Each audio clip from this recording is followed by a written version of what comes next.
O Livro dos Espíritos, contendo os princípios da doutrina espírita sobre a imortalidade da alma, a natureza dos espíritos e suas relações com os homens, as leis morais, a vida presente, a vida futura e o futuro da humanidade, segundo o ensinamento dado pelos espíritos superiores, com a ajuda de diversos médiuns, compilados e ordenados por Allan Kardec. Leitura integral da edição de número 179 impressa, publicada em português pela ID Editora.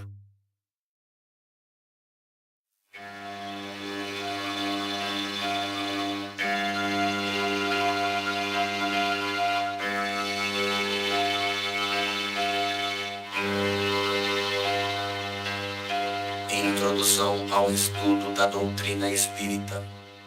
Primeiro, para as coisas novas necessitam-se de palavras novas, assim o quer a clareza da linguagem para evitar a confusão inseparável do sentido múltiplo dos mesmos vocábulos.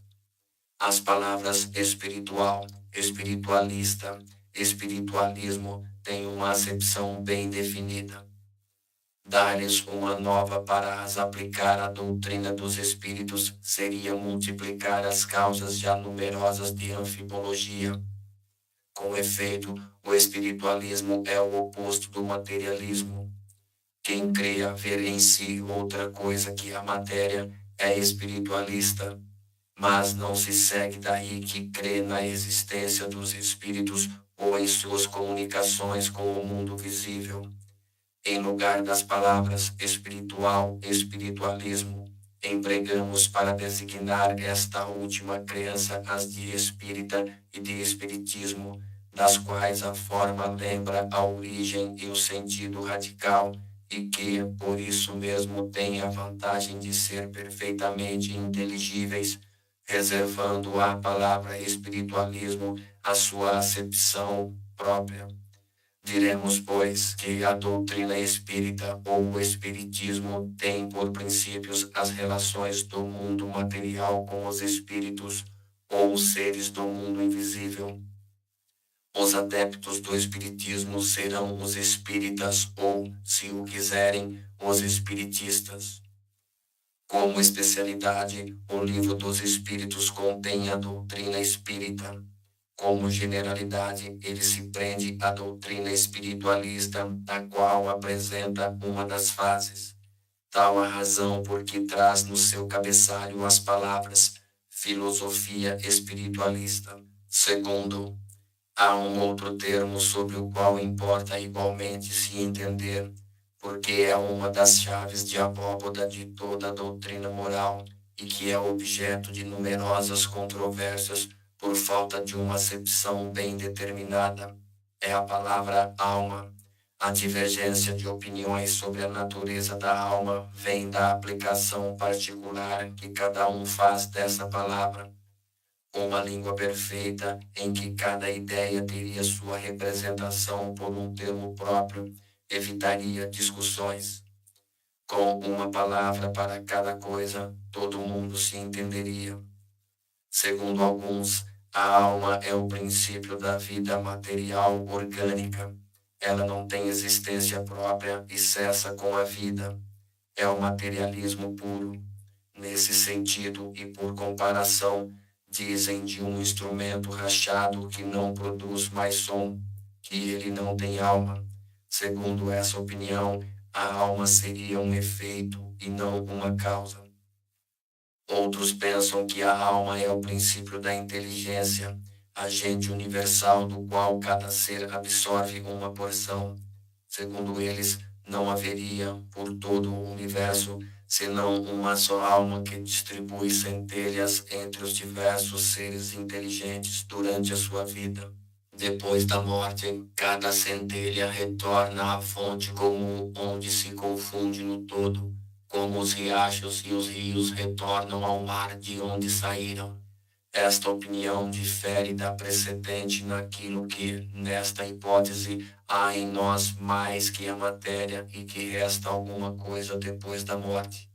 Mas é mais ou menos como se não restasse nada, uma vez que, não tendo mais individualidade, não teríamos mais consciência de nós mesmos. Nesta opinião, a alma universal seria Deus, e cada ser uma porção da divindade. É uma variedade do panteísmo.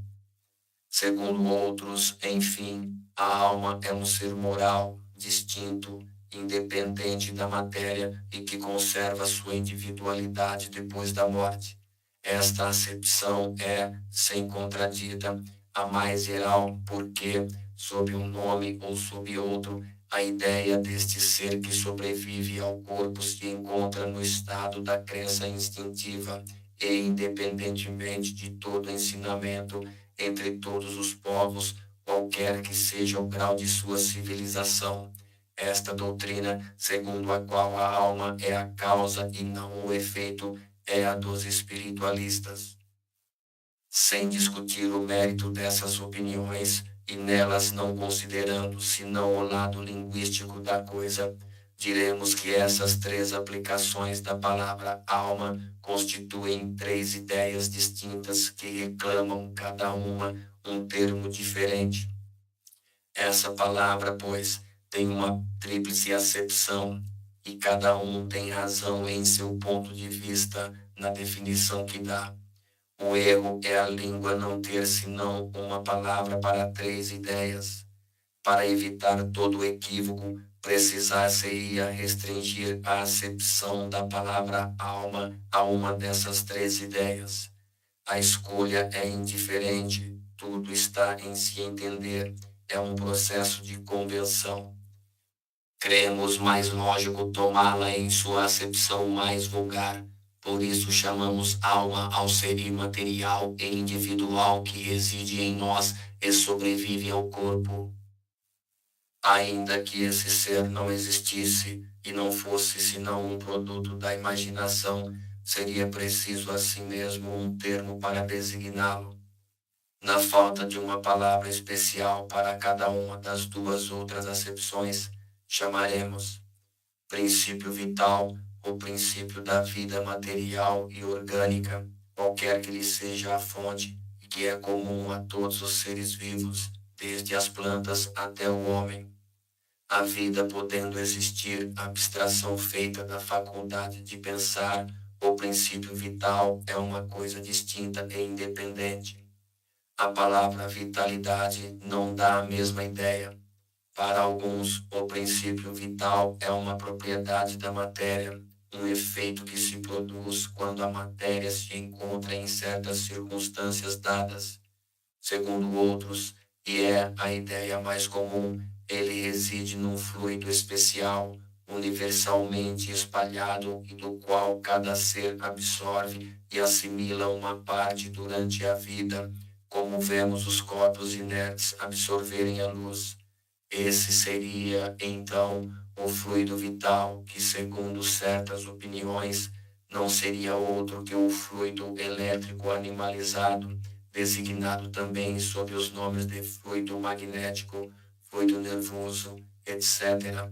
Seja como for, há um fato que não se poderia contestar, porque é resultado da observação, e é que os seres orgânicos têm em si uma força íntima que produz o fenômeno da vida, tanto que essa força existe, que a vida material é comum a todos os seres orgânicos e que ela é independente da inteligência e do pensamento, que a inteligência e o pensamento são faculdades próprias de certas espécies orgânicas, enfim que, entre as espécies orgânicas dotadas de inteligência e de pensamento, A alma dotada de um senso moral especial que lhe dá uma incontestável superioridade sobre as outras e que é a espécie humana. Concebe-se que, com um significado múltiplo, a alma não exclui nem o materialismo, nem o panteísmo. O próprio espiritualista pode muito bem entender a alma segundo uma ou outra das duas primeiras definições, sem prejuízo do ser imaterial distinto ao qual, então, ele dará um nome qualquer. Assim, essa palavra não representa uma opinião. É um proteu que cada um acomoda à sua maneira, daí a fonte de tantas disputas intermináveis. Evitar-se-ia igualmente a confusão, servindo-se da palavra alma nos três casos, juntando-lhe um qualificativo que especificasse o ponto de vista sob o qual a consideramos ou a aplicação que dela se faz. Seria então uma palavra genérica representando ao mesmo tempo o princípio da vida material, da inteligência e do senso moral, e que se distinguiria por um atributo, como o gás, por exemplo, que se distingue juntando-lhe as palavras hidrogênio, oxigênio ou azoto.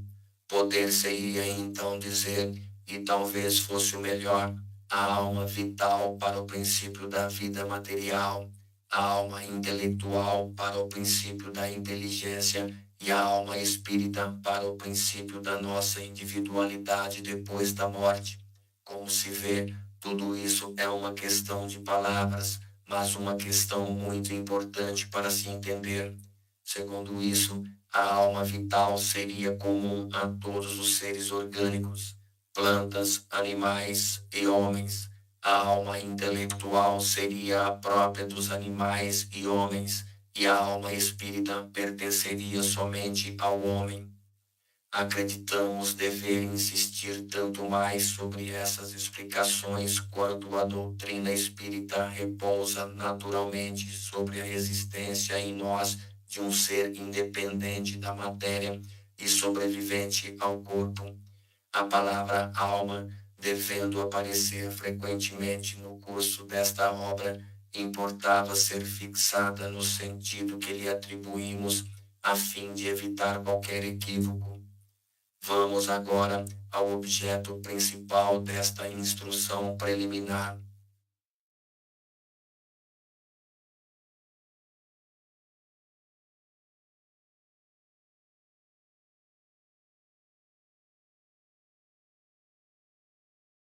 Terceiro, a doutrina espírita, como toda coisa nova, tem seus adeptos e seus contraditores. Vamos procurar responder a algumas das objeções destes últimos, examinando o valor dos motivos sobre os quais eles se apoiam, sem ter, todavia, a pretensão de convencer a todos, porque há pessoas que creem ter a luz sido feita só para elas. Dirigimo-nos às pessoas de boa fé, sem ideias preconcebidas ou mesmo intransigentes, mas sinceramente desejosas de se instruir, e lhes demonstraremos que a maioria das objeções que se opõem à doutrina provém de uma observação incompleta dos fatos e de um julgamento feito com muita irreflexão e precipitação. Lembraremos primeiro, em poucas palavras, a série progressiva dos fenômenos que deram nascimento a esta doutrina. O primeiro fato observado foi o de objetos diversos colocados em movimento. Designaram-no vulgarmente sob o nome de mesas girantes ou dança das mesas. Esse fenômeno, que parecia ter sido observado primeiro na América, ou antes que se renovou nesse continente, porque a história prova que ele remonta à mais alta antiguidade, se produziu acompanhado de circunstâncias estranhas, tais como ruídos insólitos e pancadas sem causa ostensiva conhecida. De lá, ele se propagou rapidamente pela Europa e outras partes do mundo. A princípio levantaram muita incredulidade, Mas a multiplicidade das experiências logo não mais permitiu que se duvidasse da realidade. Se esse fenômeno tivesse sido limitado ao movimento dos objetos materiais, poderia se explicar por uma causa puramente física. Estamos longe de conhecer todos os agentes ocultos da natureza e todas as propriedades daqueles que conhecemos.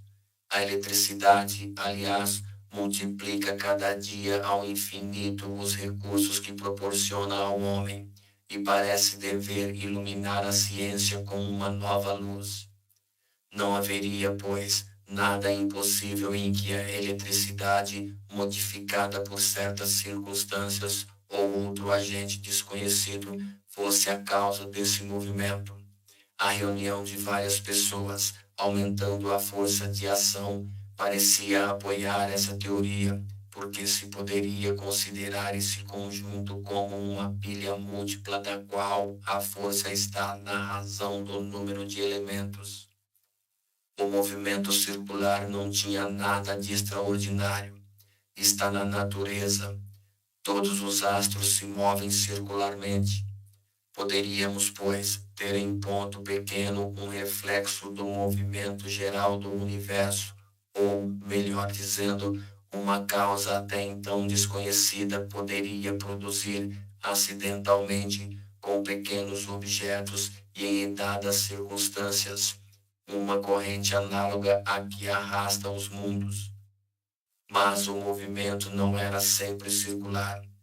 Frequentemente era brusco, desordenado, o objeto violentamente sacudido, tombado, levado numa direção qualquer e, contrariamente a todas as leis da estática, levantado da terra e mantido no espaço. Nada ainda nesses fatos que não se possa explicar pela força de um agente físico invisível. Não vemos a eletricidade derrubar os edifícios, destruir as árvores, lançar ao longe os corpos mais pesados, atraí-los ou repeli-los. Os ruídos insólitos, as pancadas, supondo que não fossem um dos efeitos ordinários da dilatação da madeira ou de outra causa acidental, poderiam ainda muito bem ser produzidos pela acumulação do fluido oculto. A eletricidade não produz os mais violentos ruídos. Até aí, como se vê, tudo pode entrar no domínio dos fatos puramente físicos e fisiológicos. Sem sair desse círculo de ideias, havia aí matéria de estudos sérios e dignos de fixar a atenção dos sábios, porque assim não ocorreu. É penoso dizê-lo, mas isso se prende a causas que provam entre mil fatos semelhantes a leviandade do espírito humano. Primeiro, a vulgaridade do objeto principal que serviu de base às primeiras experimentações, a isso não foi estranha. Quem influencia uma palavra frequentemente não tem tido sobre as coisas mais graves. Sem considerar que o movimento poderia ser imprimido a um objeto qualquer, a ideia das mesas prevaleceu, sem dúvida, porque esse era o objeto mais cômodo e se assenta mais naturalmente ao redor de uma mesa que ao redor de outro móvel. Ora, os homens superiores são algumas vezes tão pueris que não seria nada impossível que certos espíritos de elite tenham acreditado abaixo deles se ocupar daquilo que se tinha convencionado chamar a dança das mesas. É mesmo provável que se o fenômeno observado por Galvani ou tivesse sido por homens vulgares e ficasse caracterizado por um nome burlesco, estaria ainda relegado ao lado da varinha mágica. Qual é, com efeito, o sábio que não teria acreditado transigir em se ocupando da dança das rãs? Entretanto, alguns, bastante modestos para convir que a natureza poderia bem não ter dito sua última palavra para eles, quiseram ver para desencargo de sua consciência. Mas ocorreu que o não respondeu sempre à sua espera, e do fato de que ele não se produziu constantemente à sua vontade e segundo seu método de experimentação, concluíram pela negativa. Malgrado sua sentença, as mesas, pois há mesas, elas continuam a girar e podemos dizer com Galileu, e, contudo, elas se movem. Diremos mais, é que os fatos se multiplicaram de tal forma que eles têm hoje direito de cidadania, que não se trata mais senão de encontrar-lhes uma explicação racional. Pode-se objetar contra a realidade do fenômeno pelo fato de ele não se produzir de maneira sempre idêntica, segundo a vontade e as exigências do observador. Porque os fenômenos de eletricidade e de química não estão subordinados a certas condições, deve-se negá-los porque não se produzem fora dessas condições. Portanto, não há nada de espantoso que o fenômeno do movimento dos objetos pelo fluido humano tenha também suas condições de ser e cesse de se produzir quando o observador, se colocando em seu ponto de vista, pretende fazê-lo marchar ao sabor de seu capricho ou sujeitá-lo às leis dos fenômenos conhecidos, sem considerar que para fatos novos pode e deve ter leis novas. Ora, para conhecer essas leis, é preciso estudar as circunstâncias nas quais esses fatos se produzem, e esse estudo não pode ser senão o fruto de uma observação firme, atenta e, frequentemente, durável. Mas, objetam certas pessoas, com frequência há fraude evidente. Mas lhes perguntaremos primeiro se elas estão bem certas que havia fraude, e se não tomaram por fraudes os efeitos dos quais elas não entendiam, mais ou menos como o camponês que tomou um sábio professor de física, fazendo experiências por um destro escamoteador. Supondo mesmo que isso tenha podido ocorrer algumas vezes, seria uma razão para negar o fato. É preciso negar a física porque há prestidigitadores que se intitulam físicos. É preciso, aliás, ter em conta o caráter das pessoas e do interesse que elas poderiam ter em enganar. Isso seria, pois, um gracejo. Pode-se bem se divertir um instante, mas um gracejo indefinidamente prolongado seria tão fastidioso para o mistificador como para o mistificado. De resto, numa mistificação que se propaga de um extremo a outro do mundo, e entre pessoas das mais sérias, das mais honoráveis e das mais esclarecidas, haveria alguma coisa ao menos tão extraordinária quanto o próprio fenômeno.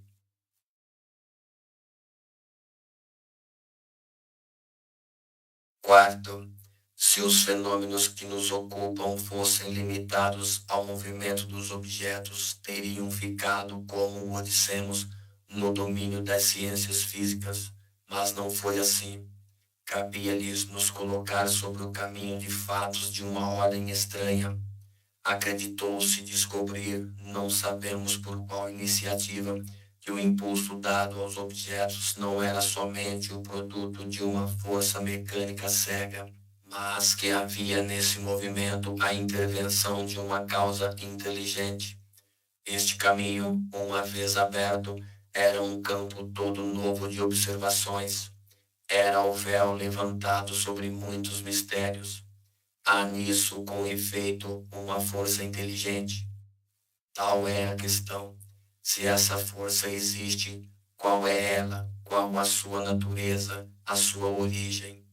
Está acima da humanidade? Tais são as outras questões que decorrem da primeira. As primeiras manifestações inteligentes ocorreram por meio de mesas se levantando e batendo com um pé um número determinado de pancadas e respondendo desse modo por sim e por não, segundo a convenção, a uma questão posta. Até aqui, nada que convencesse seguramente os céticos, porque se poderia crer no efeito do acaso. Obtiveram-se depois respostas mais desenvolvidas por meio das letras do alfabeto. o objeto móvel, batendo um número de pancadas correspondente ao número de ordem de cada letra, chegava assim a formular palavras e frases que respondiam às questões propostas. A precisão das respostas, sua correlação com a pergunta, aumentaram o espanto. O ser misterioso, que assim respondia, interrogado sobre a sua natureza, declarou que era um espírito ou gênio. Se deu um nome e forneceu diversas informações a seu respeito. Há aqui uma circunstância muito importante a notar. Ninguém imaginou os espíritos como um meio de explicar os fenômenos. Foi o próprio fenômeno que revelou a palavra. Frequentemente, fazem-se nas ciências exatas hipóteses para ter uma base de raciocínio. Ora, isso não ocorreu neste caso. O meio de correspondência era demorado e incômodo. O espírito, e isto é ainda uma circunstância digna de nota, indicou um outro. É um desses seres invisíveis que dá o conselho de adaptar um lápis a um cesto ou a um outro objeto. Esse cesto, pousado sobre uma folha de papel, se pôs em movimento pela mesma força oculta que faz mover as mesas. Mas em lugar de um simples movimento regular, o lápis traça, por ele mesmo, caracteres formando palavras, frases e discursos inteiros de várias páginas, tratando das mais altas questões de filosofia, de moral, de metafísica, de psicologia, etc. E isto com tanta rapidez como se o fosse escrito com a mão. Esse conselho foi dado simultaneamente na América, na França e em diversos países.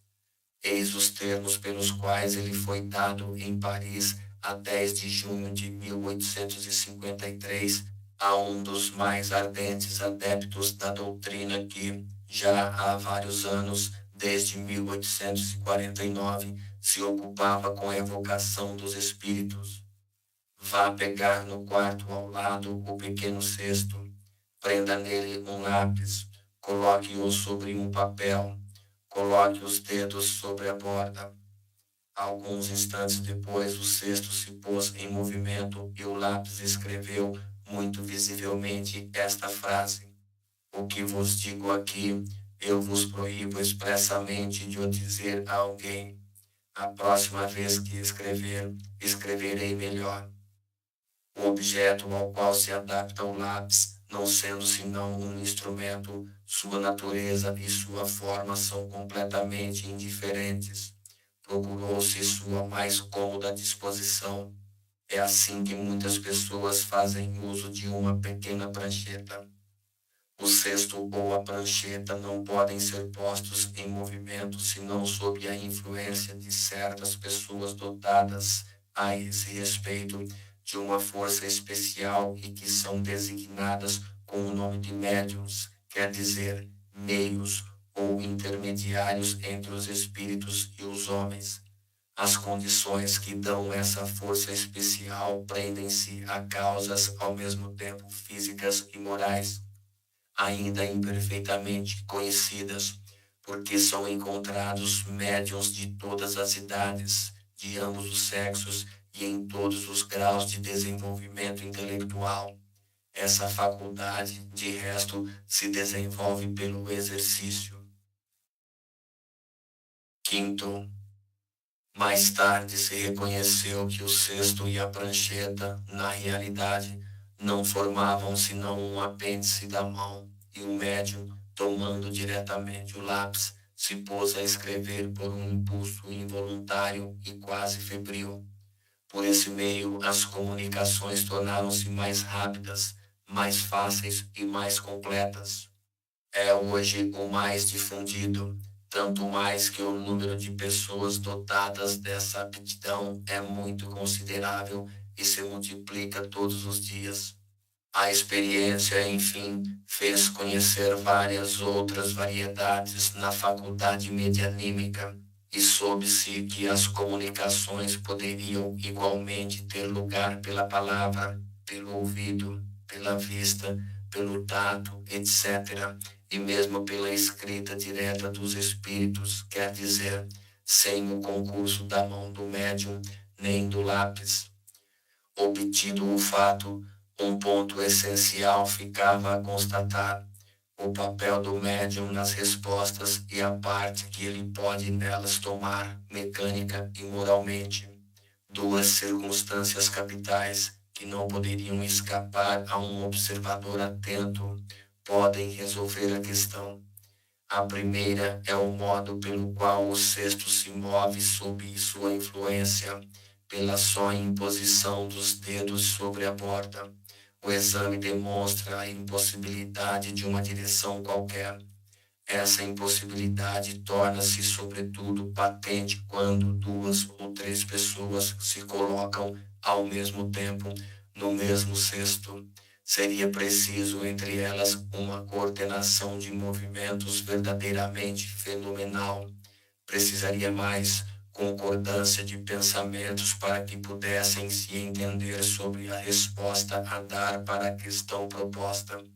Um outro fato, não menos singular, vem ainda se juntar à dificuldade: a mudança radical da escrita segundo o espírito que se manifesta e, cada vez que o mesmo espírito retorna, sua escrita se reproduz.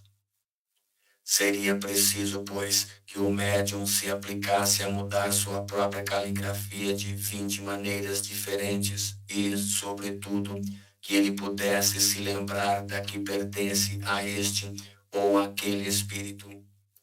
A segunda circunstância resulta da própria natureza das respostas que estão, na maioria das vezes, sobretudo quando se trata de questões abstratas ou científicas, notoriamente fora dos conhecimentos e, algumas vezes, da capacidade intelectual do médium, que, de resto, comumente, não tem consciência do que se escreve sob sua influência, que, muito frequentemente mesmo, não ouve ou não compreende a questão proposta, uma vez que pode ser numa língua que lhe é estranha, ou mesmo mentalmente, e que a resposta pode ser dada nessa língua. Acontece frequentemente, enfim, que o sexto escreve espontaneamente, sem questão prévia, sobre um objeto qualquer e inteiramente inesperado. Essas respostas, em certos casos, têm uma tal marca de sabedoria, de profundidade e de oportunidade.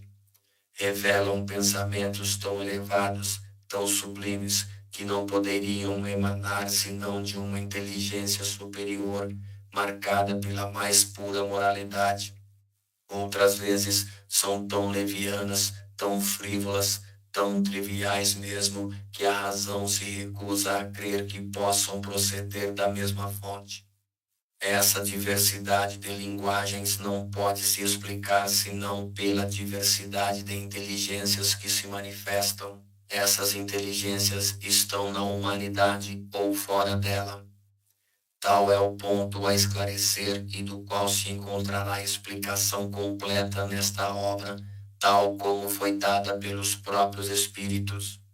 Eis aqui, pois, efeitos patentes que se produzem fora do círculo habitual de nossas observações, que não se passam com mistério, mas à luz do dia, que todos podem ver e constatar, que não são privilégios apenas de um indivíduo, mas que milhares de pessoas repetem todos os dias à vontade.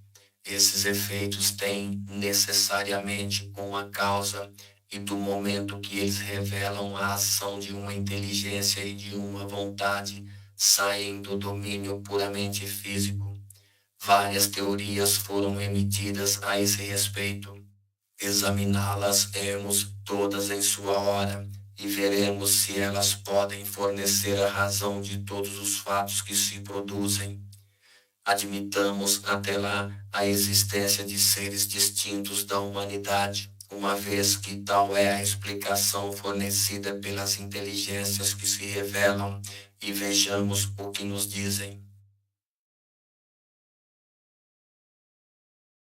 Sexto, Os próprios seres que se comunicam se designam, como o dissemos, sob o nome de espíritos ou de gênios, e como tendo pertencido, pelo menos alguns, a homens que viveram sobre a terra. Constituem o mundo espiritual, como nós constituímos durante a nossa vida o mundo corporal. Resumimos assim, em poucas palavras, os pontos mais importantes da doutrina que eles nos transmitiram, a fim de responder mais facilmente a certas objeções. Deus é eterno, imutável, imaterial, único, todo-poderoso, soberanamente justo e bom. Criou o universo que compreende todos os seres animados e inanimados, materiais e imateriais. Os seres materiais constituem o mundo visível ou corporal, e os seres imateriais o mundo invisível ou espírita, quer dizer, dos espíritos. O mundo espírita é o mundo normal, primitivo, eterno, preexistente e sobrevivente a tudo. O mundo corporal não é senão secundário. Poderia cessar de existir ou não ter jamais existido sem alterar a essência do mundo espírita. Os espíritos revestem temporariamente um envoltório material perecível, cuja destruição pela morte os torna livres.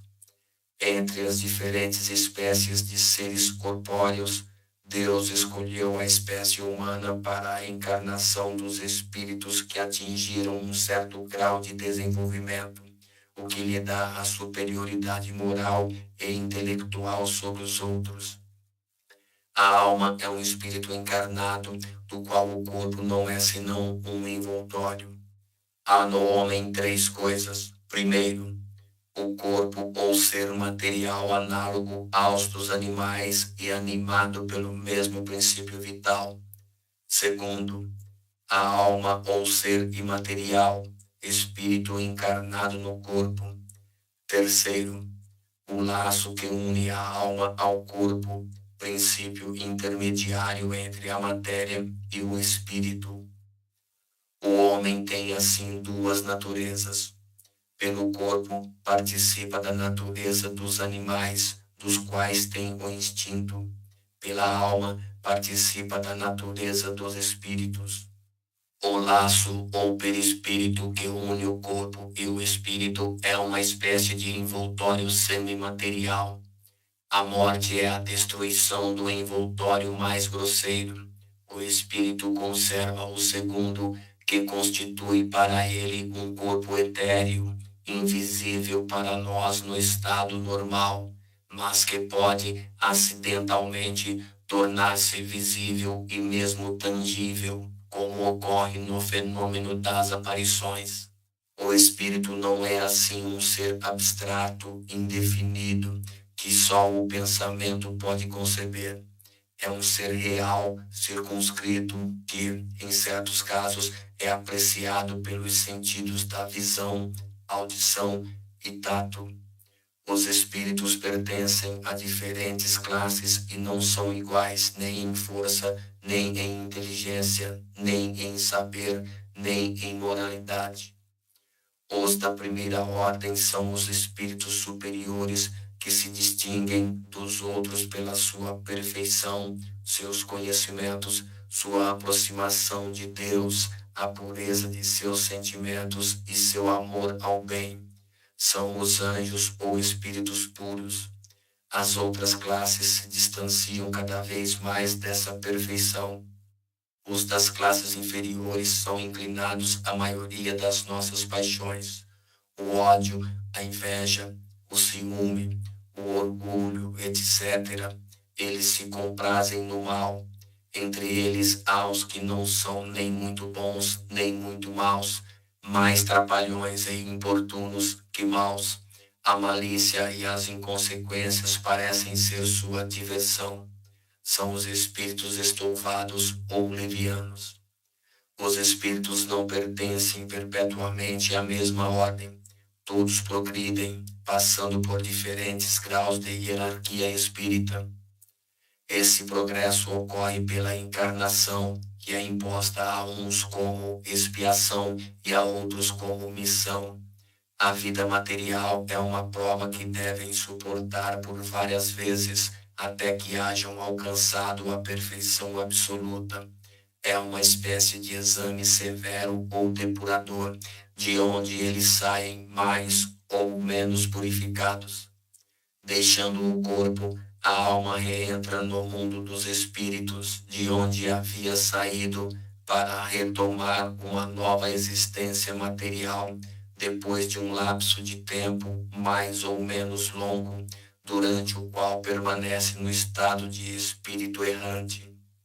O espírito, devendo passar por várias encarnações, disso resulta que todos tivemos várias existências e que teremos ainda outras, mais ou menos aperfeiçoadas, seja sobre a terra, seja em outros mundos. A encarnação dos espíritos ocorre sempre na espécie humana. Seria um erro acreditar que a alma ou espírito possa se encarnar no corpo de um animal. As diferentes existências corporais do espírito são sempre progressivas e jamais retrógradas, mas a rapidez do progresso depende dos esforços que fazemos para atingir a perfeição. As qualidades da alma são as do espírito que está encarnado em nós. Assim, o homem de bem é a encarnação do bom espírito, e o homem perverso a de um espírito impuro. A alma tinha sua individualidade antes da sua encarnação e a conserva depois da sua separação do corpo. Na sua reentrada no mundo dos espíritos, a alma aí reencontra todos aqueles que conheceu sobre a terra, e todas as suas existências anteriores se retratam em sua memória com a lembrança de todo o bem e de todo o mal que fez. O espírito encarnado está sob a influência da matéria. O homem que supera essa influência pela elevação e depuração de sua alma se aproxima dos bons espíritos com os quais estará um dia. Aquele que se deixa dominar pelas más paixões e coloca toda sua alegria na satisfação dos apetites grosseiros se aproxima dos espíritos impuros, dando preponderância à natureza animal. Os espíritos encarnados habitam os diferentes globos do universo. Os espíritos não encarnados ou errantes não ocupam uma região determinada e circunscrita. Estão por toda a parte, no espaço e ao nosso lado, nos vendo e nos acotovelando sem cessar. É toda uma população invisível que se agita em torno de nós. Os espíritos exercem sobre o mundo moral e mesmo sobre o mundo físico uma ação incessante. Agem sobre a matéria e sobre o pensamento e constituem uma das forças da natureza, causa eficiente de uma multidão de fenômenos até agora inexplicados ou mal explicados e que não encontram uma solução racional senão no espiritismo. As relações dos espíritos com os homens são constantes. Os bons espíritos nos solicitam para o bem, nos sustentam nas provas da vida e nos ajudam a suportá-las com coragem e resignação. Os maus nos solicitam ao mal. É para eles uma alegria nos ver sucumbir e nos assemelharmos a eles. As comunicações dos espíritos com os homens são ocultas ou ostensivas. As ocultas ocorrem pela influência, boa ou má, que eles exercem sobre nós com o nosso desconhecimento. Cabe ao nosso julgamento discernir as boas e más inspirações. As comunicações ostensivas ocorrem por meio da escrita, da palavra ou outras manifestações materiais, e mais frequentemente por intermédio dos médiuns que lhes servem de instrumento. Os espíritos se manifestam espontaneamente ou por evocação. Podem-se evocar todos os espíritos, aqueles que animaram homens obscuros ou aqueles de personagens mais ilustres, qualquer qualquer que seja a época na qual tenham vivido, os de nossos parentes, de nossos amigos ou de nossos inimigos, e com isso obter, por comunicações escritas ou verbais, conselhos e informações sobre a sua situação no além-túmulo, sobre seus pensamentos a nosso respeito, assim como as revelações que lhes são permitidas nos fazer. Os espíritos são atraídos em razão de sua simpatia pela natureza moral do meio que os evoca. Os espíritos superiores se alegram nas reuniões sérias onde dominem o amor do bem e o desejo sincero de se instruir e se melhorar. Sua presença afasta os espíritos inferiores que aí encontram, ao contrário, um livre acesso e podem agir com toda a liberdade entre as pessoas frívolas ou guiadas só pela curiosidade e por toda parte onde se encontrem os maus instintos, longe de deles obter bons avisos ou ensinamentos úteis, não se deve esperar senão futilidades, mentiras, maus gracejos ou mistificações, porque eles tomam emprestado frequentemente nomes venerados para melhor induzir ao erro. A distinção dos bons e dos maus espíritos é extremamente fácil. A linguagem dos espíritos superiores é constantemente digna, nobre, marcada pela mais alta moralidade, livre de toda paixão inferior. Seus conselhos exaltam a mais pura sabedoria e têm sempre por objetivo nosso progresso e o bem da humanidade. A dos espíritos inferiores, ao contrário, é inconsequente, frequentemente trivial e mesmo grosseira. Se dizem por vezes coisas boas e verdadeiras, mais frequentemente dizem coisas falsas e absurdas por malícia ou por ignorância. Eles se divertem com a credulidade e se distraem às custas daqueles que os interrogam, se vangloriando da sua vaidade, embalando seus desejos com falsas esperanças. Em resumo, as comunicações sérias, na total acepção da palavra, não ocorrem senão nos centros sérios, naqueles cujos membros estão unidos por uma comunhão de pensamentos para o bem. A moral dos espíritos superiores se resume, como a do Cristo, nesta máxima evangélica: agir para com os outros como quereríamos que os outros agissem para conosco. Quer dizer, fazer o bem e não fazer o mal. O homem encontra neste princípio a regra universal de conduta para as suas menores ações. Eles nos ensinam que o egoísmo, o orgulho, a sensualidade são paixões que nos aproximam da natureza animal e nos prendem à matéria.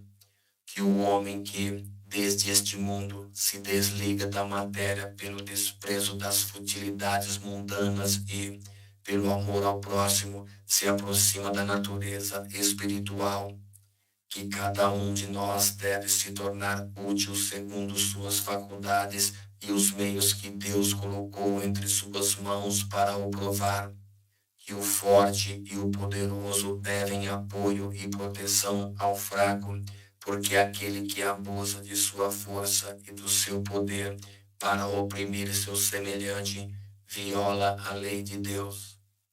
Ensinam, enfim, que, no mundo dos espíritos, nada podendo ser oculto, o hipócrita será desmascarado e todas as suas torpezas descobertas, que a presença inevitável e de todos os instantes daquele para com os quais agimos mal é um dos castigos que nos estão reservados, que ao estado de inferioridade e de superioridade dos espíritos são fixados penas e gozos que nos são desconhecidos sobre a terra.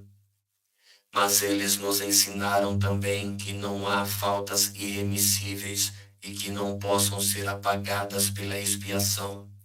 O homem encontra o meio nas diferentes existências que lhe permite avançar segundo seu desejo e seus esforços na senda do progresso e na direção da perfeição que é seu objetivo final. Este é o resumo da doutrina espírita, como resulta do ensinamento dado pelos espíritos superiores. Vejamos agora as objeções que se lhe opõem.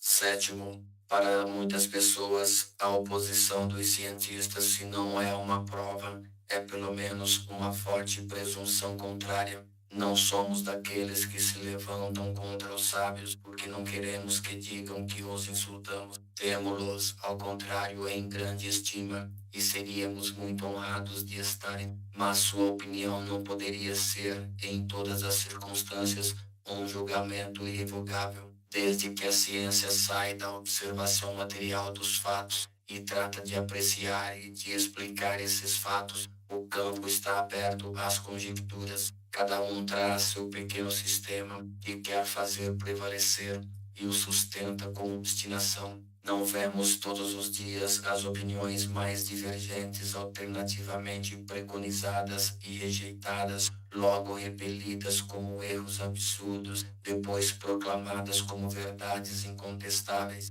Os fatos, eis o verdadeiro critério dos nossos julgamentos, o argumento sem réplica. Na ausência de fatos, a dúvida é a opinião do sábio. Para as coisas notórias, a opinião dos sábios faz fé a justo título, porque eles sabem mais e melhor que o vulgo. Mas em fatos de princípios novos, de coisas desconhecidas, sua maneira de ver não é sempre senão hipotética, porque não são mais que os outros isentos de preconceito. Eu diria mesmo que o sábio, talvez, tem mais preconceito que qualquer outro, porque uma propensão natural o leva a tudo subordinar ao ponto de vista que ele aprofundou. O matemático não vê prova senão numa demonstração algébrica. O químico relaciona tudo com a ação dos elementos, etc. Todo homem que faz uma especialidade, a ela subordina todas as suas ideias. Tirai-o de lá e, frequentemente, ele desarrazoa, porque quer submeter tudo ao mesmo crivo. É uma consequência da fraqueza humana. Consultarei, pois, voluntariamente e com toda a confiança, um químico sobre uma questão de análise, um físico sobre a força elétrica, um mecânico sobre uma força motriz, mas eles me permitirão, sem que isso prejudique o apreço de seu saber especial, de não ter na mesma conta a sua opinião negativa em fatos do espiritismo, não mais que do julgamento de um arquiteto sobre uma questão de música. As ciências vulgares repousam sobre as propriedades da matéria que pode experimentar e manipular à vontade. Os fenômenos espíritas repousam sobre a ação de inteligências que têm a sua própria vontade e nos provam a cada instante que elas não estão à disposição dos nossos caprichos. As observações, portanto, não podem ser feitas da mesma maneira. Elas requerem condições especiais e um outro ponto de partida. Querer submetê-las aos nossos processos ordinários de investigação é estabelecer analogias que não existem. A ciência propriamente dita, como ciência, portanto, é incompetente para se pronunciar na questão do espiritismo. Não tem que se ocupar com isso e seu julgamento, qualquer que seja, favorável ou não poderia ter nenhuma importância. O espiritismo é o resultado de uma convicção pessoal que os sábios podem ter como um indivíduo, abstração feita de sua qualidade de sábios. Mas querer deferir a questão à ciência equivaleria a decidir a existência da alma por uma assembleia de físicos ou de astrônomos. Com efeito, o espiritismo está inteiramente baseado na existência da alma e seu estado depois da morte. Ora, é soberanamente ilógico pensar que um homem deve ser um grande psicólogo porque é um grande matemático ou um grande anatomista. O anatomista, dissecando o corpo humano, procura a alma, e porque não a encontra sob o seu escalpelo, como nele encontra um nervo, ou porque não a vê fugir como um gás, conclui daí que ela não existe. porque ele se coloca em pista exclusivamente material. Segue-se que ele tenha razão contra a opinião universal. Não, vede, pois, que o espiritismo não é da alçada da ciência. Quando as crenças espíritas forem vulgarizadas, quando forem aceitas pelas massas e, a julgar pela rapidez com que elas se propagam, esse tempo não estaria longe. Ocorrerá com ela o que ocorre com todas as ideias novas que encontraram oposição. Os sábios se renderão à evidência, eles a atingirão individualmente pela força das coisas. Até lá, é intempestivo desviá-los dos seus trabalhos especiais para os constranger a se ocuparem de uma coisa estranha que não está nem nas suas atribuições, nem em seu programa. À espera disso, aqueles que, sem um estudo prévio e aprofundado da matéria, se pronunciam pela negativa e zombam de quem não lhe escolhe a opinião, esquecem que o mesmo ocorreu na maioria das grandes descobertas que honram a humanidade. Eles se expõem a ver seus nomes aumentarem a lista dos ilustres proscritores das ideias novas e inscrito ao lado dos membros da douta Assembleia que, em 1752, acolheram com uma imensa explosão de riso o relatório de Franklin sobre os para-raios, julgando-o indigno de figurar ao lado das comunicações que lhe eram endereçadas, e desse outro que ocasionou perder à França o benefício da iniciativa da marinha a vapor, declarando o sistema de Fulton um sonho impraticável, e essas eram questões de sua alçada. Se, pois, essas assembleias que contavam em seu seio com a elite dos sábios do mundo, não tiveram senão o escárnio e o sarcasmo por ideias que não compreendiam e que alguns anos mais tarde deveriam revolucionar a ciência, os costumes e a indústria, como esperar que uma questão estranha aos seus trabalhos obtenha mais favor? Esses erros de alguns, lamentáveis por sua memória, não poderiam tirar-lhes os títulos que, por outras coisas, adquiriram a nossa estima.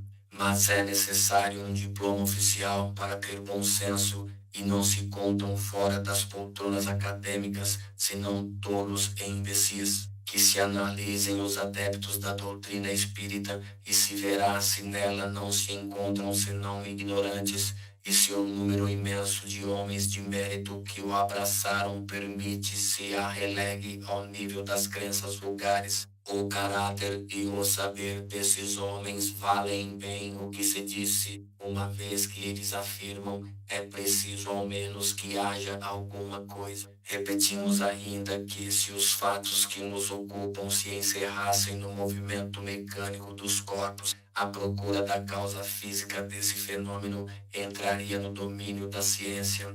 Mas, desde que se trata de uma manifestação fora das leis da humanidade, ela escapa da competência da ciência material, porque ela não pode se exprimir nem por algarismos, nem pela força mecânica. Quando surge um fato novo, que não compete a nenhuma ciência conhecida, o sábio, para estudá-lo, deve fazer abstração de sua ciência e dizer-se que é para ele um estudo novo, que não se pode fazer com ideias preconcebidas. O homem que considera sua razão infalível está bem perto do erro. Mesmo os que têm as ideias mais falsas se apoiam sobre a sua razão, e é em virtude disso que rejeitam tudo o que lhes parece impossível. Os que outrora repeliram as admiráveis descobertas de que a humanidade se honra, faziam todo apelo a esse julgamento para as rejeitar.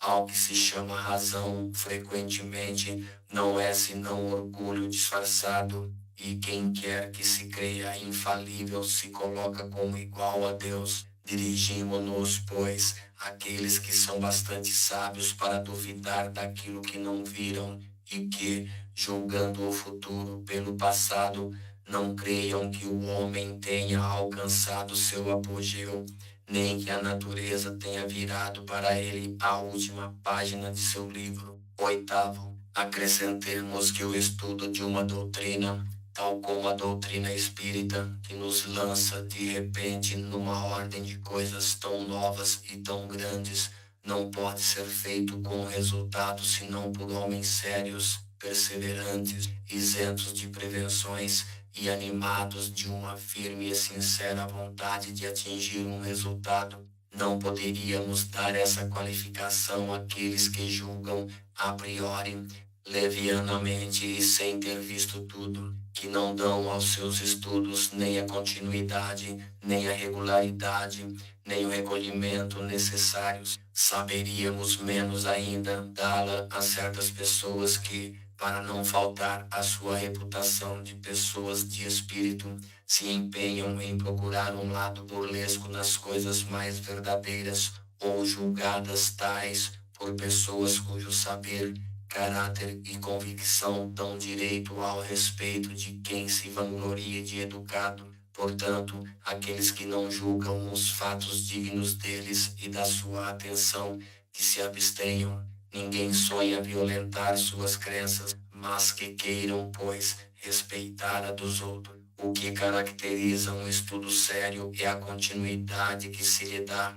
Deve-se admirar de não se obter frequentemente nenhuma resposta sensata a questões graves por si mesmas, quando são feitas ao acaso e a queima-roupa, no meio de uma multidão de questões extravagantes. Uma questão, aliás, frequentemente é complexa e exige, para ser esclarecida, questões preliminares ou complementares. Quem quer adquirir uma ciência deve fazê-lo por um estudo metódico, começando pelo princípio e seguindo o encadeamento e o desenvolvimento das ideias. Aquele que dirige por acaso a um sábio uma questão sobre uma ciência da qual não sabe a primeira palavra, obterá algum proveito. O próprio sábio poderia, com a maior boa vontade, dar-lhe uma resposta satisfatória. Essa resposta isolada será forçosamente incompleta e, frequentemente, por isso mesmo, ininteligível, ou poderá parecer absurda e contraditória. Ocorre exatamente o mesmo nas relações que estabelecemos com os espíritos. Se quisermos nos instruir em sua escola, devemos fazer com eles um curso, mas, como entre nós, é preciso escolher os professores e trabalhar com assiduidade. Dissemos que os espíritos superiores não vêm senão em reuniões sérias e naquelas onde, sobretudo, reine uma perfeita comunhão de pensamentos e de sentimentos para o bem. A leviandade e as questões ociosas os afastam, como, entre os homens, distanciam as pessoas razoáveis. O campo então fica livre à turba de espíritos mentirosos e frívolos, sempre à espreita de ocasiões para zombar e se divertir às nossas custas, em que se torna, numa tal reunião, uma questão séria. Aí será respondida, mas por quem? É como se no meio de um bando de jovens lançássemos estas questões: o que é a alma? O que é a morte? E outras coisas também recreativas. Se quereis respostas sérias, sede sérios vós mesmos em toda a acepção da palavra, e colocai-vos em todas as condições necessárias. Só então obtereis grandes coisas. Sede mais laboriosos e perseverantes em vossos estudos. Sem isso, os espíritos superiores vos abandonam, como faz um professor com os alunos negligentes. Nono, o movimento dos objetos é um fato firmado. A questão é saber se, nesse movimento, há ou não uma manifestação inteligente e, em caso afirmativo, qual é a fonte dessa manifestação. Não falamos do movimento inteligente de certos objetos, nem das comunicações verbais, nem mesmo daquelas que são escritas diretamente pelo médium. Esse gênero de manifestação, evidente para aqueles que viram e aprofundaram a coisa, não é, à primeira vista, bastante independente da vontade para assentar a observação de um observador novato. Não falaremos, pois, senão da escrita obtida com a ajuda de um objeto qualquer munido de um lápis, tal como o cesto, a prancheta, etc.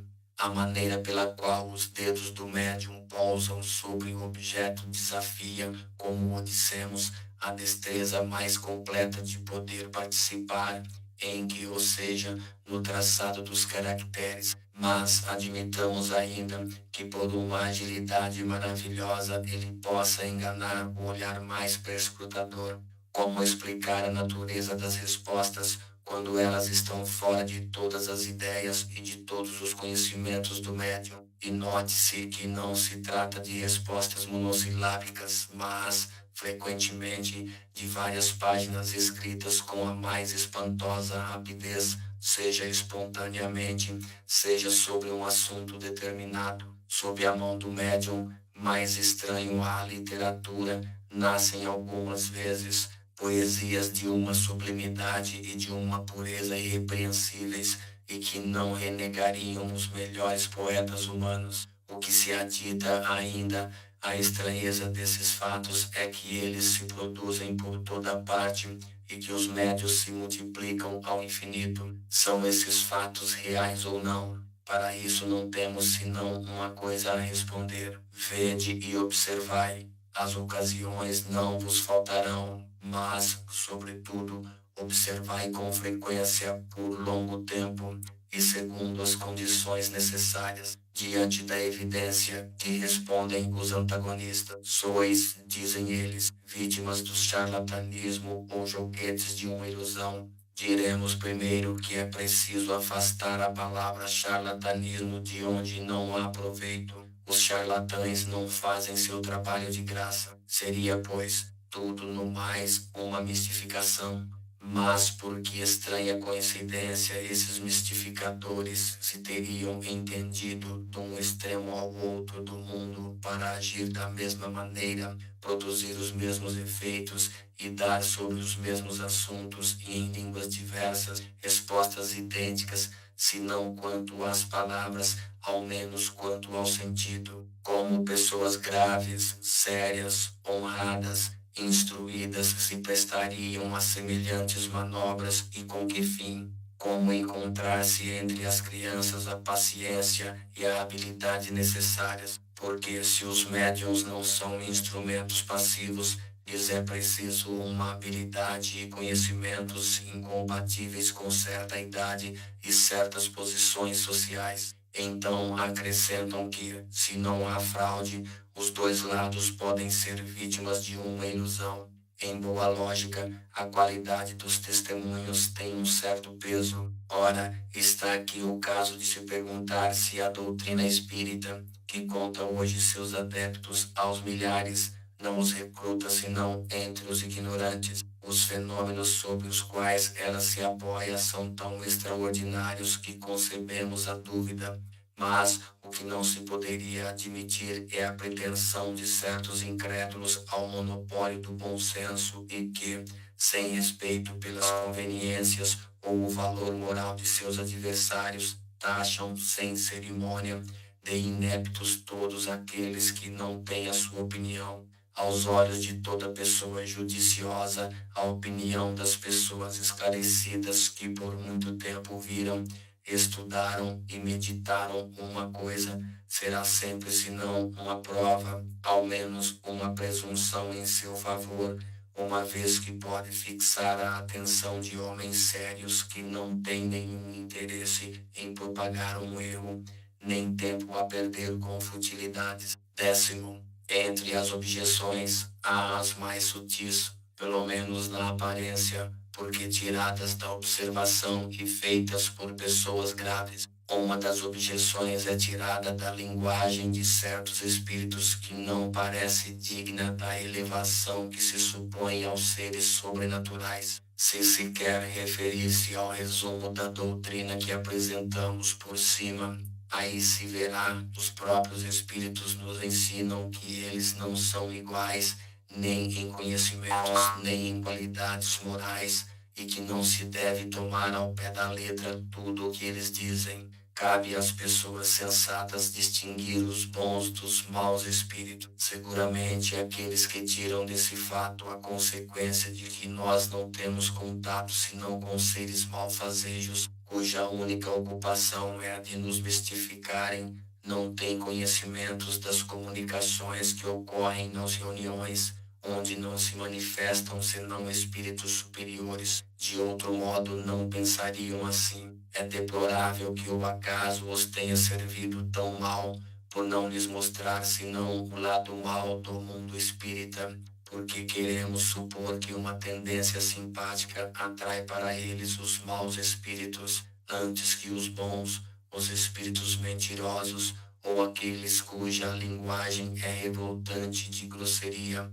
Poder-se-ia, no máximo, disso concluir que a solidez dos seus princípios não é tão potente para afastar o mal e que, encontrando um certo prazer em satisfazer a sua curiosidade a esse respeito, os maus espíritos deles aproveitam para se introduzir entre eles, enquanto os bons se afastam. Julgar a questão dos espíritos sobre esses fatos seria tão pouco lógico como julgar o caráter de um povo pelo que se diz e se faz numa assembleia de alguns estouvados ou de gente de má fama, a qual não frequentam nem os sábios, nem as pessoas sensatas. Essas pessoas se encontram na situação de um estranho que, chegando a uma grande capital pelo mais feio subúrbio, julgasse todos os habitantes pelos costumes e pela linguagem desse bairro ínfimo. No mundo dos espíritos há também uma boa sociedade e uma sociedade má. Que essas pessoas estudem bem o que se passa entre os espíritos de elite, e elas ficarão convencidas de que a cidade celeste encerra outra coisa além do refúgio do povo. Mas, dizem, os espíritos de elite vêm entre nós. A isso respondemos: não ficai no subúrbio, vede, observai e julgareis. Os fatos aí estão para todos, a menos que não seja a elas que se apliquem estas palavras de Jesus. Tem olhos e não veem, tem ouvidos e não ouvem. Uma variante dessa opinião consiste na de não ver, nas comunicações espíritas, em todos os fatos materiais a que elas dão lugar, senão a intervenção de uma força diabólica, novo Proteu que revestiria todas as formas para melhor nos enganar. Não a cremos suscetível de um exame sério, por isso nela não nos deteremos. Ela se encontra refutada por aquilo que dissemos. Aditaremos somente que, se assim fosse, seria preciso convir que o diabo, algumas vezes, é bem sábio, bem razoável e, sobretudo, bem moral, ou que há também bons diabos. Como crer, com efeito, que Deus não permite senão ao espírito do mal de se manifestar para nos perder, sem nos dar por contrapeso os conselhos dos bons espíritos? Se ele não o pode, não tem poder. Se pode e não o faz, isso é incompatível com a sua bondade. Uma ou outra suposição seria uma blasfêmia.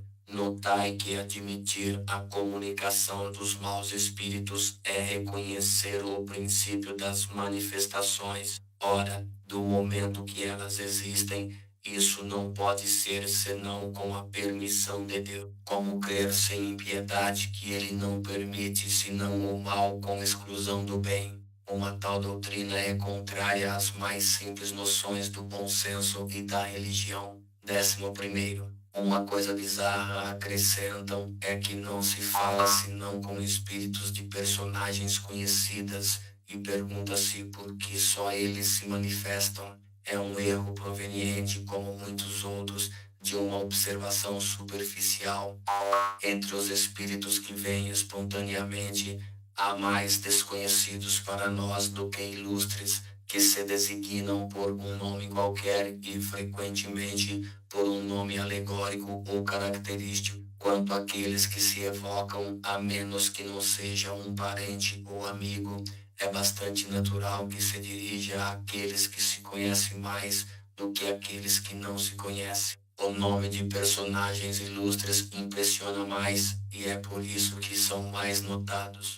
Acham singular ainda que os espíritos de homens eminentes venham familiarmente ao nosso apelo e se ocupem algumas vezes de coisas insignificantes em comparação com as que realizaram durante a sua vida. Isso não tem nada de espantoso para aqueles que sabem que a força ou a consideração da qual esses homens gozaram neste mundo não lhes dá nenhuma supremacia no mundo dos espíritos. Os espíritos confirmam nisso estas palavras do Evangelho: os grandes serão rebaixados e os pequenos elevados, o que se deve entender como a posição que cada um de nós ocupará entre eles. É assim que aquele que foi o primeiro sobre a terra pode lá encontrar-se como um dos últimos. Aquele diante do qual curvamos a cabeça durante sua vida pode, pois, vir entre nós como o mais humilde operário, porque, deixando a vida, ele deixou toda a sua grandeza. E o mais poderoso monarca pode ser que esteja abaixo do último dos seus soldados. 12º, um fato demonstrado pela observação e confirmado pelos próprios espíritos é que os espíritos inferiores tomam emprestado frequentemente nomes conhecidos e reverenciados. Quem, pois, pode nos assegurar que aqueles que dizem ter sido, por exemplo, Sócrates, Júlio César, Carlos Magno, Fenelon, Napoleão, Washington, etc., tenham realmente animado esses personagens? Essa dúvida existe entre muitos adeptos fervorosos da doutrina espírita. Eles admitem a intervenção e a manifestação dos espíritos, mas se perguntam qual o controle que se pode ter de sua identidade. Esse controle é, com efeito, bastante difícil de se estabelecer, se ele não o pode ser de maneira bastante autêntica, como por um ato de estado civil, pode-o ao menos por presunção,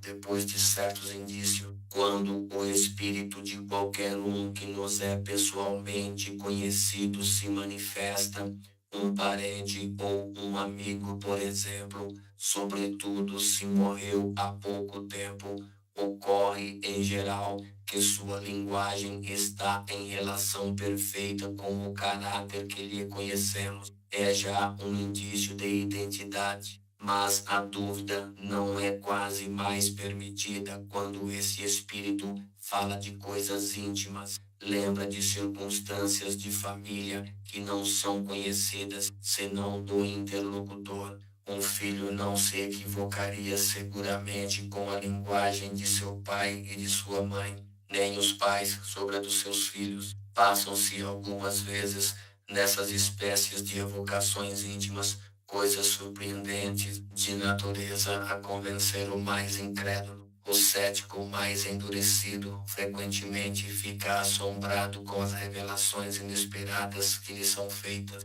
Uma outra circunstância muito característica vem em apoio da identidade. Dissemos que a escrita do médium muda geralmente com o espírito evocado e que essa escrita se reproduz exatamente a mesma cada vez que o mesmo espírito se apresenta. Tem-se constatado muitas vezes que, para as pessoas mortas há pouco tempo, essa escrita tem uma semelhança marcante com a da pessoa em sua vida. Tem-se visto assinaturas de uma exatidão perfeita. Estamos, de resto, longe de dar esse fato como uma regra e, sobretudo, como constante. Mencionamo-lo como uma coisa digna de nota. Só os espíritos que atingiram um certo grau de depuração estão libertos de toda a influência corporal. Mas, quando não estão completamente desmaterializados, é a expressão da qual se servem, eles conservam a maioria das ideias, das tendências e mesmo das manias que tinham sobre a terra, e é ainda esse um meio de reconhecimento. Mas ele se encontra sobretudo numa multidão de fatos, de detalhes, que só podem ser revelados por uma observação atenta e firme. Vêem-se escritores discutir suas próprias obras ou doutrina, aprová-las ou condenarem certas partes. Outros espíritos lembrarem circunstâncias ignoradas ou pouco conhecidas de sua vida, ou até de sua morte, coisas, enfim, que são todas ao menos provas morais de identidade, as únicas que se podem invocar tratando-se de coisas abstratas. Se, pois, a identidade do espírito evocado pode ser, até certo ponto, estabelecida em alguns casos, não há razão para que não o seja em outro, e se não há, para as pessoas cuja morte é mais antiga, os mesmos meios de controle se tem sempre o da linguagem e do caráter, porque seguramente o espírito de um homem de bem não falará como o de um homem perverso ou debochado. Quanto aos espíritos que se enfeitam com nomes respeitáveis, eles se traem pela sua linguagem e suas máximas. Aquele que se dissesse Fenelon, por exemplo, e que ofendesse, não fosse senão acidentalmente,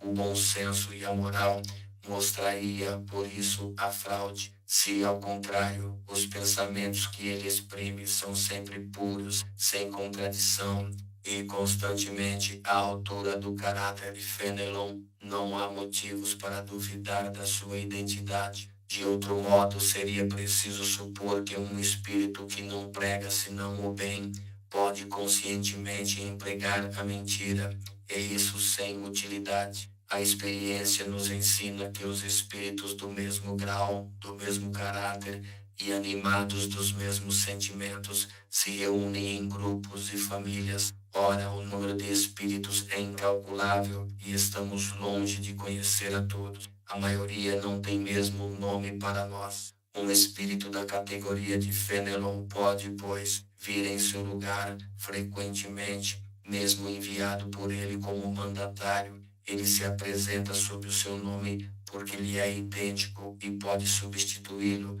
e porque nos é preciso um nome para fixar as ideias. Mas quem importa, em definitivo, que um espírito seja realmente ou não o de Fenelon, do momento em que ele não diz senão coisas boas e que fala como o teria dito o próprio Fenelon, é um bom espírito. O nome sob o qual se faz conhecer é indiferente e, frequentemente, não é senão um meio de fixar nossas ideias. Não seria o mesmo nas evocações íntimas, mas aí, como dissemos, a identidade pode ser estabelecida por provas de alguma forma patente. De resto, é certo que a substituição dos espíritos pode dar lugar a uma multidão de enganos e que isso pode resultar em erros e, frequentemente, em mistificações. É essa uma dificuldade do espiritismo prático, mas não dissemos jamais que esta ciência era uma coisa fácil,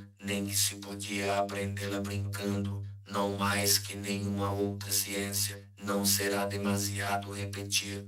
Ela exige um estudo assíduo e, frequentemente, longo demais. Não podendo provocar os fatos, é preciso esperar que eles se apresentem e, no geral, eles são conduzidos por circunstâncias das quais nem ao menos se sonha. Para o observador atento e paciente, os fatos se produzem em quantidade, porque ele descobre milhares de nuances características que são, para ele, rasgos de luz. Assim o é nas ciências vulgares, enquanto que o homem superficial não vê numa flor senão uma forma elegante, o sábio nela descobre tesouros pelo pensamento. 13º. As observações acima nos levam a dizer algumas palavras de uma outra dificuldade, a da divergência que existe na linguagem dos espíritos. Os espíritos sendo muito diferentes uns dos outros sob o ponto de vista dos conhecimentos e da moralidade, é evidente que a mesma questão pode ser resolvida num sentido oposto, segundo a posição que eles ocupam, absolutamente como se ela fosse colocada entre os homens, alternativamente a um sábio, a um ignorante ou a um mau gracejador.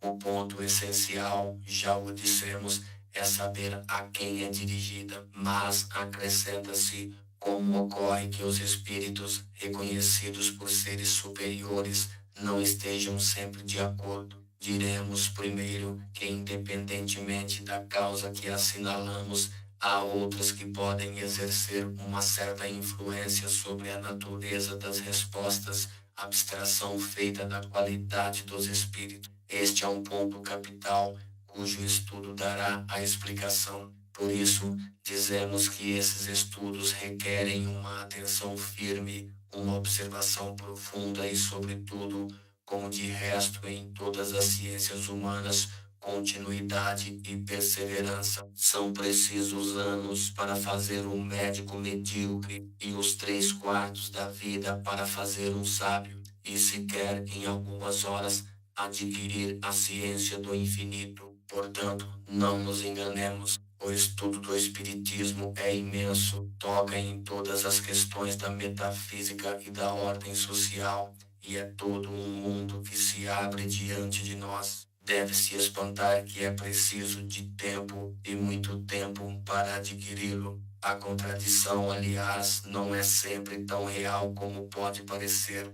Não vemos todos os dias homens que professam a mesma ciência variar na definição que dão de uma coisa, seja porque empregam termos diferentes, seja porque a examinam sob um outro ponto de vista, ainda que a ideia fundamental seja sempre a mesma, que se conte, se possível, o número de definições que deram da gramática. Acrescentemos ainda que a forma da resposta depende, frequentemente, da forma da pergunta. Haveria, pois, puerilidade em procurar uma contradição onde não há, mais frequentemente, senão uma diferença de palavras. Os espíritos superiores não se prendem de modo algum à forma. Para eles, o fundo do pensamento é tudo. Tomemos, por exemplo, a definição da alma. Esta palavra, não tendo acepção fixa, os espíritos podem, pois, assim como nós, diferir na definição que dão. Um poderá dizer que ela é o princípio da vida, outro chamá-la centelha anímica, um terceiro dizer que ela é interna, um quarto que ela é externa, etc. E todos terão razão do seu ponto de vista. Poder-se-ia mesmo crer que, dentre eles, alguns professam teorias materialistas e, todavia, não ser assim.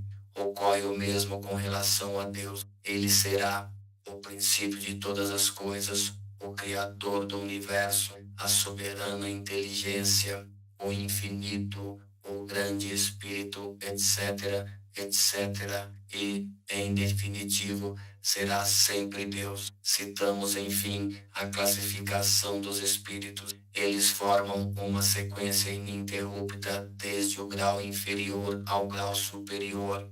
A classificação é, pois, arbitrária.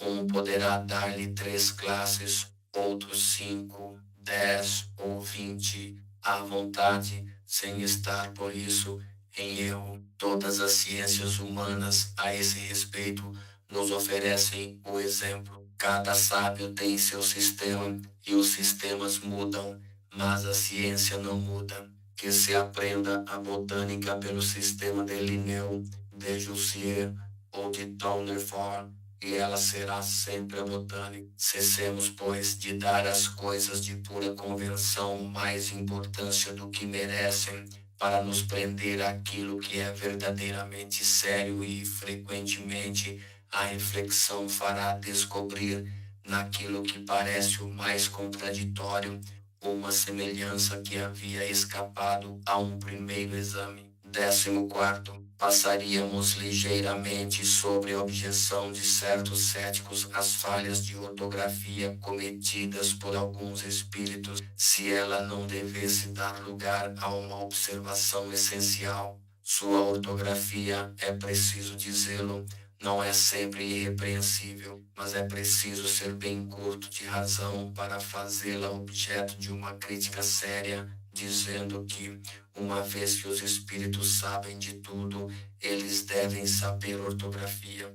Poderíamos lhes opor os numerosos pecados desse gênero cometidos por mais de um sábio da terra, o que não lhes tira o mérito, mas há nesse fato uma questão mais grave. Para os espíritos, e sobretudo para os espíritos superiores, a ideia é tudo, a forma não é nada. Livres da matéria, sua linguagem entre eles é rápida como o pensamento, uma vez que é o pensamento que se comunica sem intermediário. Eles devem, pois, se encontrarem desacomodados quando são obrigados, para se comunicarem conosco, a se servir das formas longas e embaraçosas da linguagem humana, e sobretudo da insuficiência e da imperfeição dessa linguagem, para exprimir todas as ideias. É o que eles mesmos dizem. Também é curioso ver os meios que eles empregam frequentemente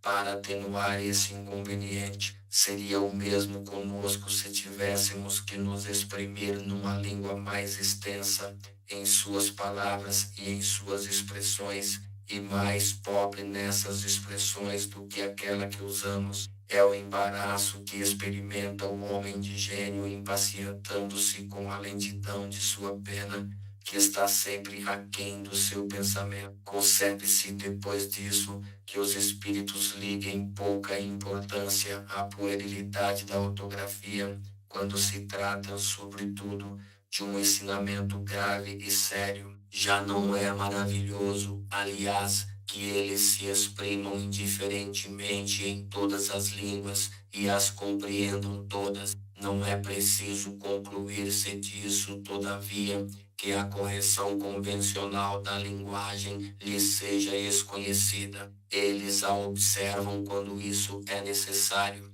É assim que, por exemplo, a poesia ditada por eles desafia frequentemente a crítica mais meticulosa, e isso, malgrado a ignorância do médium. 15º. Há ainda pessoas que encontram perigo por toda parte e em tudo o que não conhecem. Também não faltam de tirar uma consequência desfavorável do fato de certas pessoas, em se entregando a estes estudos, terem perdido a razão. Como homens sensatos podem ver nesse fato uma objeção séria. Não ocorre o mesmo com todas as preocupações intelectuais sobre um cérebro fraco. Sabe-se o número de loucos e de maníacos produzidos pelos estudos matemáticos, médicos, musicais, filosóficos e outros. É preciso por isso banir esses estudos. O que isso prova? Pelos trabalhos corporais estropiam-se os braços e as pernas, que são os instrumentos da ação material. Pelos trabalhos da inteligência estropia-se o cérebro, que é o instrumento do pensamento.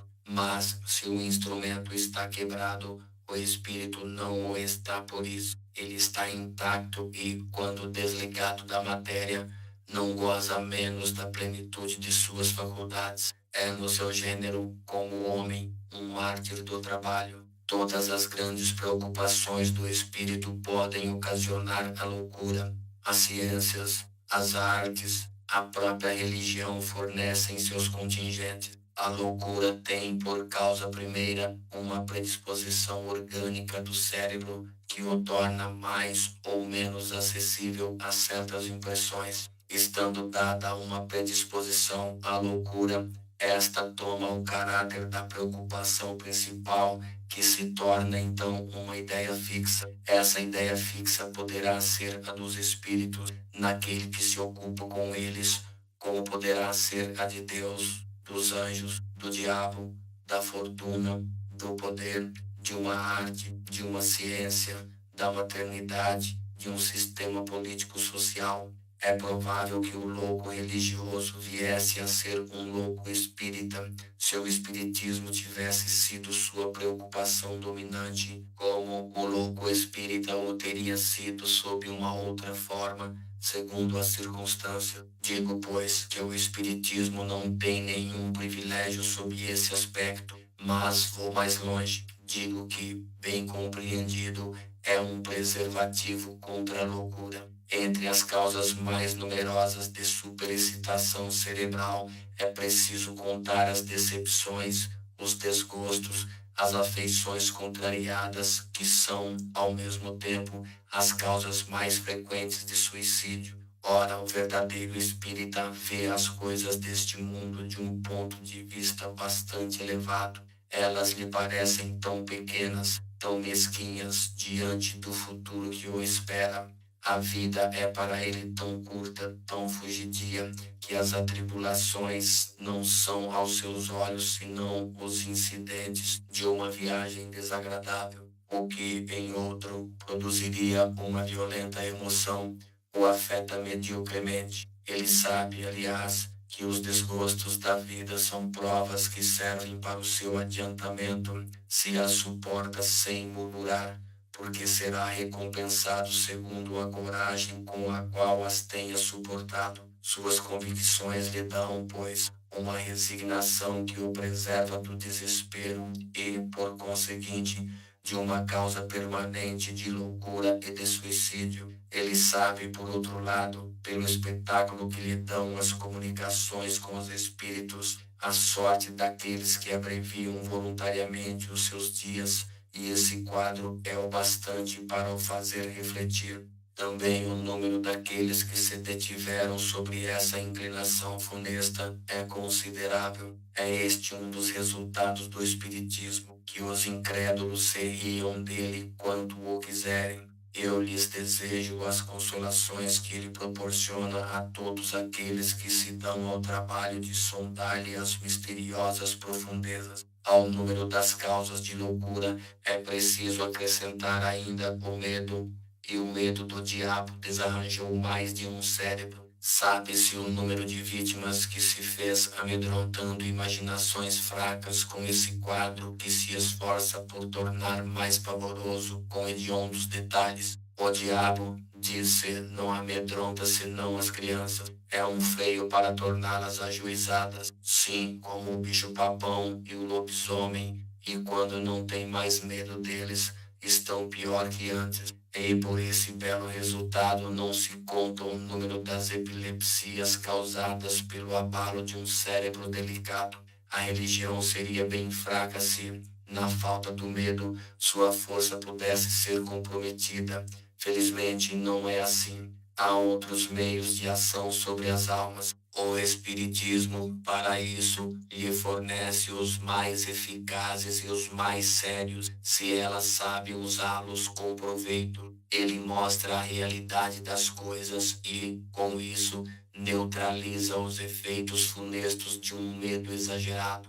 16º. Resta-nos examinar duas objeções, as únicas que merecem verdadeiramente esse nome, porque estão baseadas sobre teorias racionais. Uma e outra admitem a realidade de todos os fenômenos materiais e morais, mas excluem a intervenção dos espíritos. Segundo a primeira dessas teorias, todas as manifestações atribuídas aos espíritos não seriam outra coisa que efeitos magnéticos. Os médiuns estariam no estado que se poderia chamar de sonambulismo desperto, fenômeno do qual toda pessoa que estudou o magnetismo pode ser testemunha. Nesse estado, as faculdades intelectuais adquirem um desenvolvimento anormal. O círculo das percepções intuitivas se estende fora dos limites da nossa concepção normal. Desde então, o médium tiraria de si mesmo, e pelo fato da sua lucidez, tudo o que ele diz e todas as noções que transmite, mesmo sobre as coisas que lhe são as mais estranhas em seu estado habitual. Não seremos nós que contestaremos a força do sonambulismo, do qual vimos os prodígios e estudamos todas as fases durante mais de 35 anos. Concordamos que, com efeito, muitas manifestações espíritas podem se explicar por esse meio, mas uma observação firme e atenta mostra uma multidão de fatos onde a intervenção do médium, de outro modo que como instrumento passivo, é materialmente impossível. Aqueles que partilham dessa opinião, diremos como aos outros: vede e observai, porque seguramente não vistes tudo. Opor-lhe-emos em seguida Duas considerações tiradas da sua própria doutrina. De onde veio a teoria espírita? É um sistema imaginado por alguns homens para explicar os fatos, de nenhum modo. Quem, pois, a revelou? Precisamente esses mesmos médiuns de quem exaltais a lucidez. Se, pois, essa lucidez é tal como a supondes, porque teriam eles atribuído aos espíritos o que possuíam em si mesmo? Como teriam dado essas informações tão precisas, tão lógicas, tão sublimes sobre a natureza dessas inteligências extra-humanas? De duas coisas, uma: ou eles são lúcidos, ou não o são. Se o são, e se confia em sua veracidade,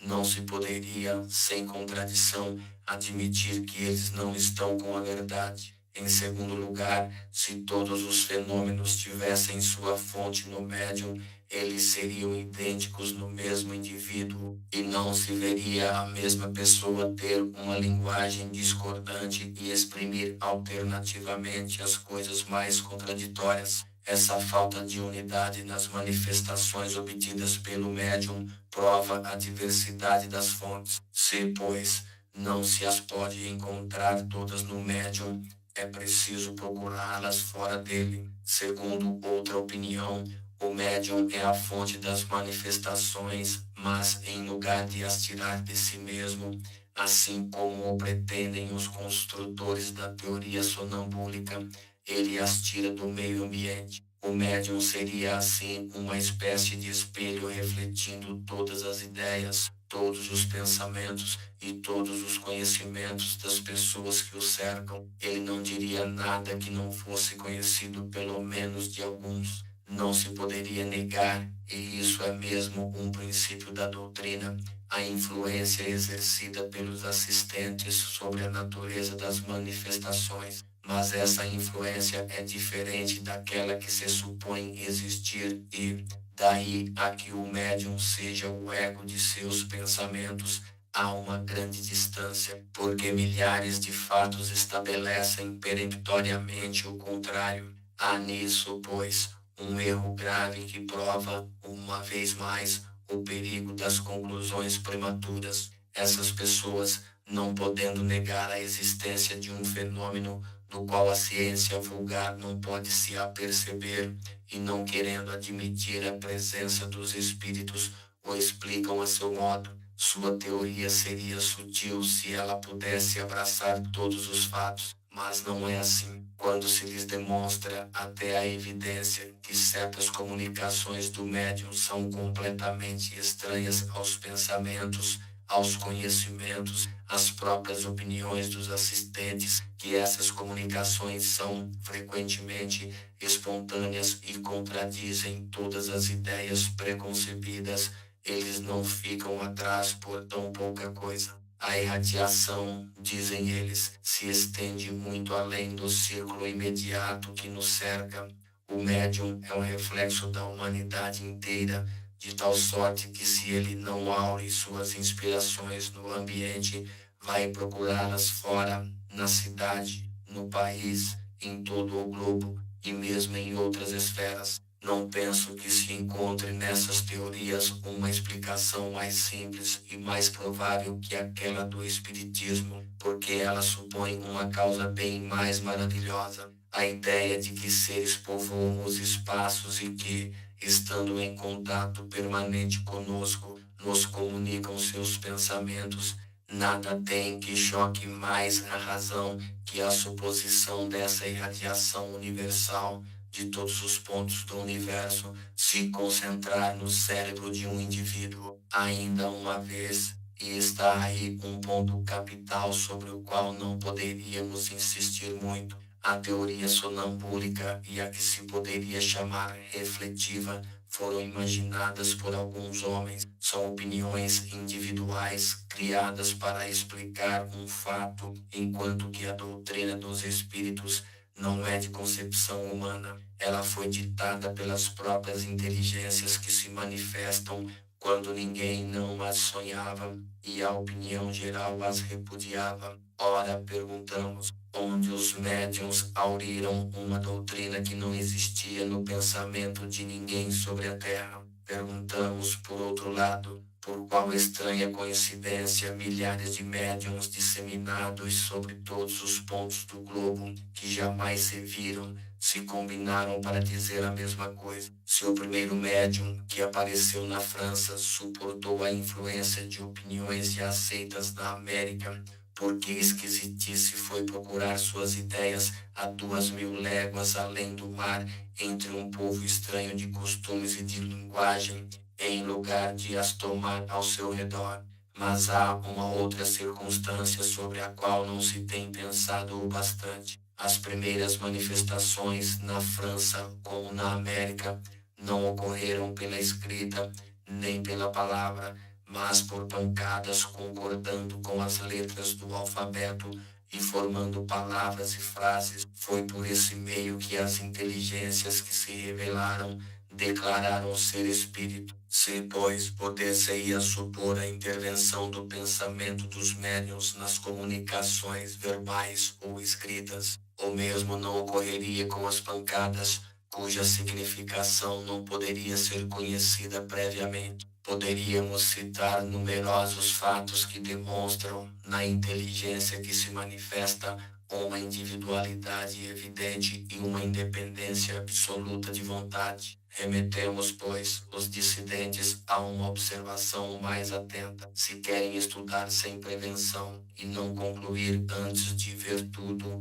eles reconhecerão a impossibilidade de sua teoria para dar a razão de tudo. Limitar-nos-emos a colocar as questões seguintes: porque a inteligência que se manifesta, qualquer que ela seja, recusa responder a certas questões sobre assuntos perfeitamente conhecidos, como, por exemplo, sobre o nome ou a idade do interrogante, sobre o que tem na mão, o que fez na véspera, seu projeto do dia seguinte, etc. Se o médium é o espelho do pensamento dos assistentes, nada lhe seria mais fácil do que responder. Os adversários retrucam o argumento perguntando, por seu turno, por que os espíritos, que devem tudo saber, não podem dizer coisas tão simples, segundo o axioma: quem pode o mais, pode o menos, de onde concluem que não são os espíritos. Se um ignorante ou um zombador se apresentando diante de uma douta assembleia perguntasse, por exemplo, por que é dia em pleno meio-dia, crê-se que ela se daria ao trabalho de responder seriamente, e seria lógico concluir-se de seu silêncio ou escárnio com que gratificasse o perguntador, que seus membros não são senão tolos. Ora, é precisamente porque os espíritos são superiores que eles não respondem a questões ociosas e ridículas e não querem ser colocados em evidência. Por isso eles se calam ou dizem se ocupar de coisas mais sérias.